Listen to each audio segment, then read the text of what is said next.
Jadi ada orang yang bisa dapat banyak bantuan gitu. Ada orang yang nggak dapat bantuan Ada yang juga, nggak dapat sama betul. sekali.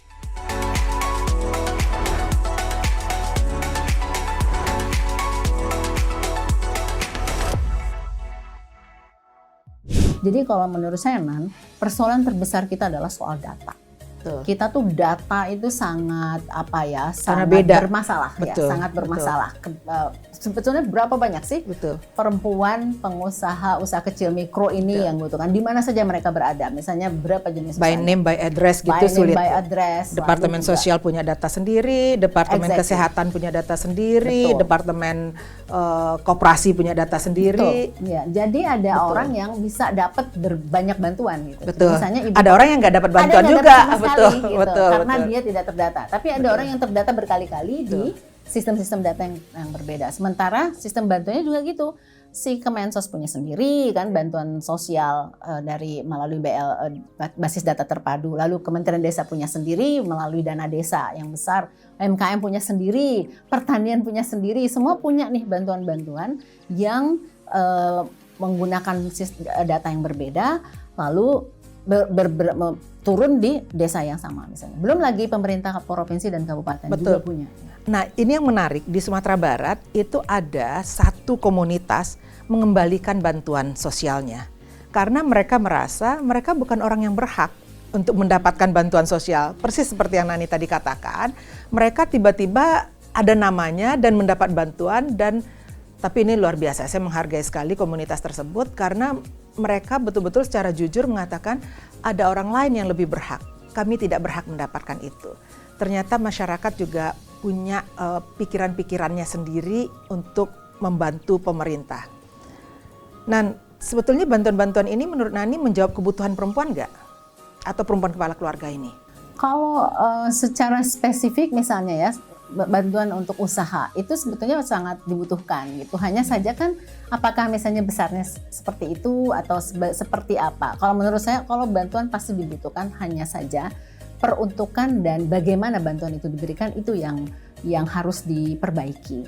Jadi tapi memang belum ada gitu bantuan misalnya secara khusus yang sifatnya afirmasi kecuali Kementerian Desa yang BLTDD dia sudah punya Permen Desa untuk tahun 2021 itu mengalokasikan dana desa untuk perempuan khusus dan perempuan kepala keluarga, kelompok disabilitas. Jadi mereka punya kebijakan afirmasi yang harus disambut gitu oleh kelompok masyarakat sipil, bagaimana memastikan kebijakan ini turun sampai ke desa. Jadi ternyata tergantung bagaimana pendekatan kita kepada kementerian-kementerian tersebut gitu ya. Ada yang terbuka untuk menerima usulan-usulan program dari kita, tapi juga ada yang punya ibaratnya itu mereka dari tahun ke tahun programnya nggak berubah-berubah, padahal realita masyarakat kita sudah berubah gitu ya.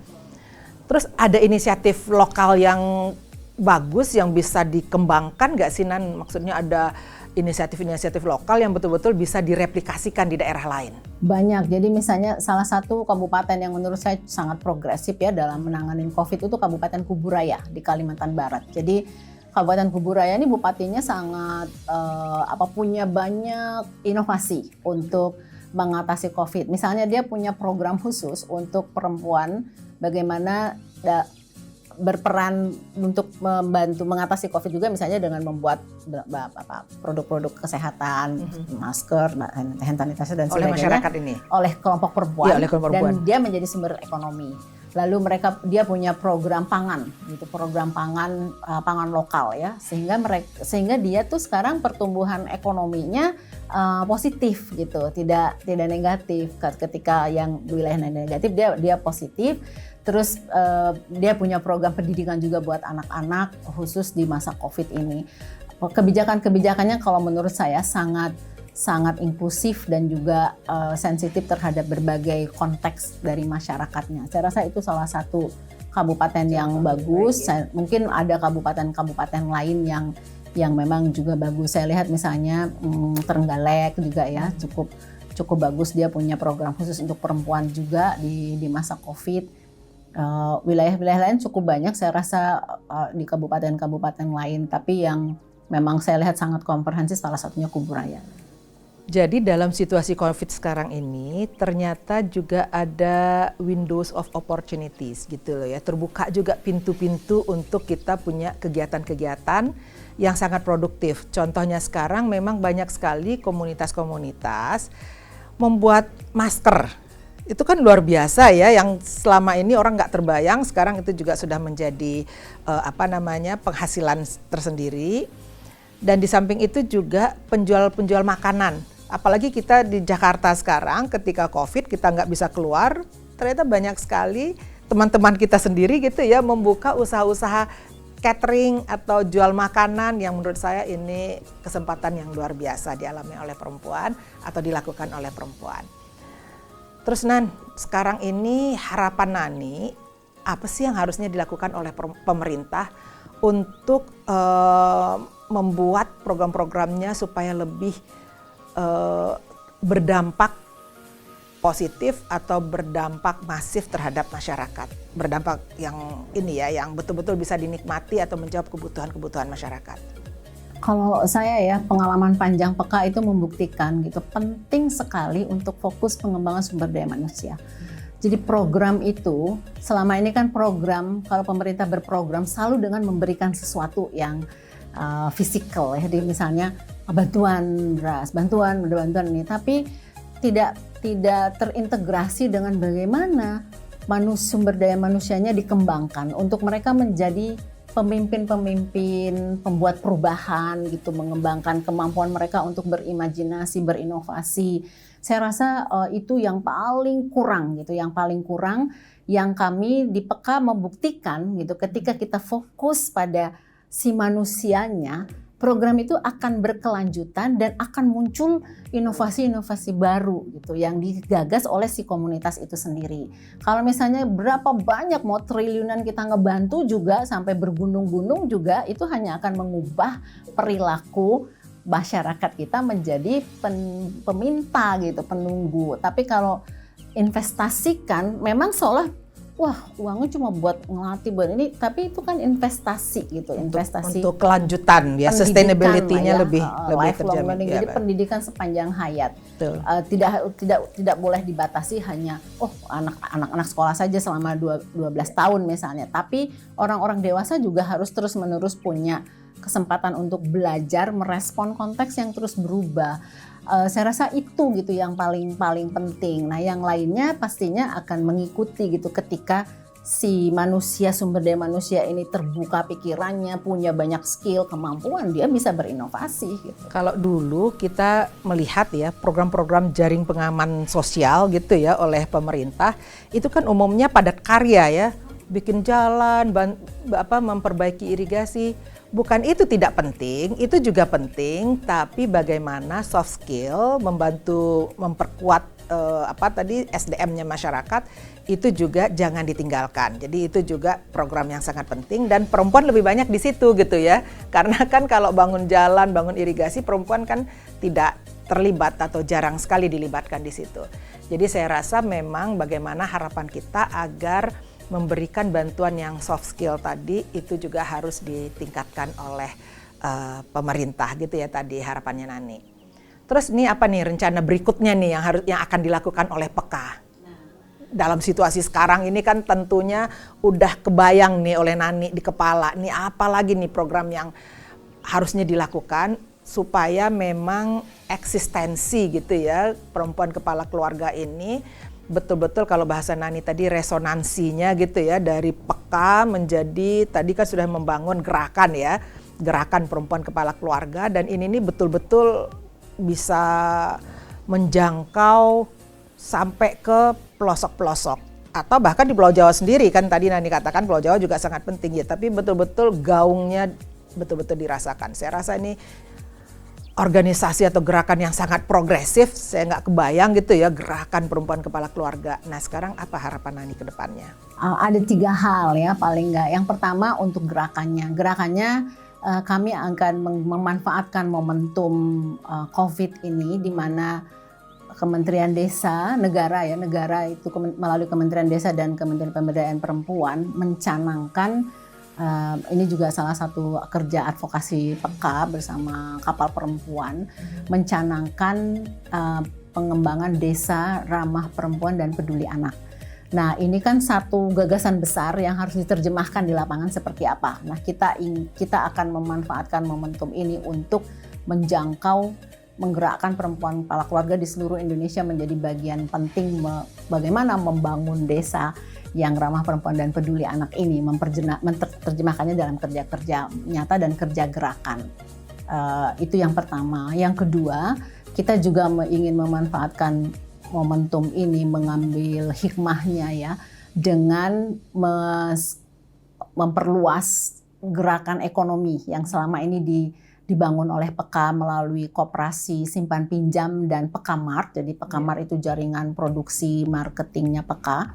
Itu juga menjangkau lebih luas sampai kemudian menjadi gerakan ke tingkat nasional ya, ekonomi, kita bilang ekonomi berbasis komunitas. Jadi ini 2 track yang penting. Yang ketiga, pengalaman panjang PEKA mengembangkan sumber daya manusia melalui berbagai macam training itu kita institusionalisasikan ya, kita lembagakan menjadi satu kelembagaan namanya Akademi Paradikta. Jadi Akademi Paradikta ini satu kelembagaan non formal pendidikan bagi orang dewasa dan sepanjang hayat untuk melahirkan pemimpin-pemimpin perempuan dan remaja di tingkat komunitas, khususnya di desa dan miskin kota untuk menjadi penggerak. Nah, Akademi Paradikta menjadi jembatan PEKA, komunitas PEKA yang sifatnya eksklusif karena dia afirmasi ya, dengan komunitas umum. Jadi dia jembatan inklusinya gerakan PEKA dengan gerakan perempuan lain. Karena di Akademi Paradikta yang bisa mengikuti kegiatan di Akademi Paradikta adalah seluruh perempuan. Siapapun yang ingin mengembangkan leadership-nya, yang ingin tadi meningkatkan kualitas dia sebagai sumber daya manusia. Kemudian Paradikta ini dimentori oleh kader-kader PEKA, pemimpin-pemimpin PEKA yang sudah berjalan panjang. Jadi dia betul-betul berbasis pengalaman perempuan, kemudian berbasis pengetahuan perempuan yang dibangun melalui proses kehidupannya, dan nanti hasilnya juga kembali untuk membangun kehidupan perempuan. Luar biasa. Teman-teman, sahabat Edriana, program-program yang dijalankan oleh PEKA itu menyinggung masalah politik, bagaimana perempuan juga menjadi seorang leader, jadi pendidikan kepemimpinan, bagaimana perempuan membangun organisasi, dan juga ada institusi-institusi yang dibangun oleh PEKA untuk juga menguatkan posisi tawar perempuan. Ada kegiatan ekonomi yang pasti ya, karena itu menjadi tulang punggung kegiatan PEKA dengan berbagai kegiatan ekonominya, pemberdayaan ekonomi luar biasa. Dan juga tadi masalah kekerasan yang juga berbasis gender gitu ya, yang dialami oleh perempuan. Dan juga bergerak di dalam masalah-masalah hukum. Jadi PEKA dengan kegiatan-kegiatannya juga membantu perempuan-perempuan menjadi paralegal, dan juga yang paling tadi itu signature program atau program yang betul-betul sangat berkesan, karena saya juga waktu itu pernah bersama-sama dengan teman-teman PEKA, yaitu mendekatkan pengadilan ke perempuan. Jadi pengadilan, jadi mock trial waktu itu bukan mock trial ya, itu sidang keliling itu didekatkan kepada neighborhoodnya perempuan, sehingga itu memudahkan akses perempuan terhadap bantuan-bantuan hukum. Jadi ini betul-betul sangat komprehensif sekali program-program yang dijalanin oleh PEKA, dan saya rasa PEKA ini betul-betul sudah didengar oleh semua orang, sudah dikenal oleh semua orang. Saya di satu daerah di Sumatera Barat ya, daerah terpencil sekali. Saya datang itu gujrak-gujruk 6 jam dari Kota Padang. Itu kalau Junjung ya, sama Damas Raya ya. Betul, daerah yang pokoknya yang sangat terpencil. Saya lagi pertemuan dengan masyarakat, tiba-tiba ada masyarakat yang nyeletuk, Bu, kami ini kan anggota PEKA. What? Saya bilang gitu, di sebuah daerah yang antah berantah, yang kita mencapai itu daerah perkebunan sawit yang panjang sekali. Aduh, jalannya itu luar biasa. Ada orang menyebutkan kepada saya mereka adalah anggota PEKA. Dan saya waktu itu shock juga gitu ya, langsung saya telepon, Nan ini ada anggota peka di sini. Jadi betul-betul 65.000 lebih perempuan yang sudah bersama-sama dengan Bunda Nani, mereka bersama-sama melakukan atau mendapat manfaat dari program pemberdayaan yang dilakukan oleh peka. Luar biasa Nan, cerita kamu kaya sekali, yang saya juga sampai melongo dan merasa bahwa inilah realita kehidupan perempuan kita. Perempuan kita memang beragam, dari kelas sosial yang berbeda, dari budaya yang berbeda, tadi sudah disampaikan, dari daerah-daerah yang berbeda. Tapi ternyata kita sebagai perempuan tetap mengalami apa yang kita sebut sama, yaitu keadilan yang berbasis gender. Betul. Jadi kita tetap mengalami ketidakadilan karena kita perempuan, tapi kita tidak pasrah, kita kuat, kita semangat, harus betul-betul memberdayakan masyarakat lainnya, membangun literasi, dan juga membangun kesadaran perempuan untuk mengatakan bahwa mereka punya kekuatan, mereka punya kemampuan untuk merubah dirinya sendiri. Jadi kita harus mengandalkan diri kita sendiri. Iya. Ternyata waktu juang yang memisahkan kita belum lepas rasanya, kangennya kita, nggak berasa. Kalau obrolan perempuan ini memang selalu kaya dengan pengalaman dan juga kaya dengan pengetahuan-pengetahuan. Jadi bagaimana kita harus membangun pengetahuan baru dari pengalaman perempuan tersebut.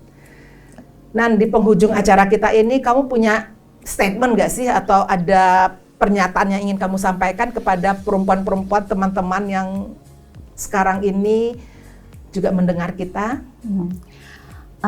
Saya ingin menyampaikan begini, jadi perempuan, seluruh perjalanan kehidupan perempuan itu adalah pembelajaran dan pengetahuan. Nah, selama ini pengetahuan berbasis pengalaman perempuan itu tidak diakui, tidak selalu diakui dan tidak diintegrasikan dalam kebijakan, dalam pembangunan dan sebagainya. Karena itu kita harus memperjuangkan ini, bagaimana pengetahuan dan pengalaman perempuan menjadi basis untuk upaya-upaya memperbaiki negara ini gitu. Misalnya dengan kebijakan yang dihasilkan dari penggalian pengalaman dan pembelajaran kehidupan perempuan yang melintas batas kelas, melintas batas geografinya gitu. Jadi penting untuk selalu menyampaikan gitu, menyampaikan pengalaman ini. Jadi cerita perempuan adalah sumber pengetahuan. Jadi saya mengapresiasi apa yang Nana inisiatifkan ini, mengisi kekosongan ya. Bagaimana pengetahuan ini bisa terus digulirkan melalui ruang-ruang yang sekarang hadir, ruang-ruang virtual, gagasan-gagasan, cerita, pengalaman, refleksi dan sebagainya menjadi sumber pengetahuan dan sumber kekuatan. Saya rasa itu sangat-sangat penting. Perempuan lebih dari setengah penduduk Indonesia maupun penduduk dunia. Jadi pengalaman perempuan, pengetahuan perempuan itu juga setengah dari pengalaman dan pengetahuan dunia.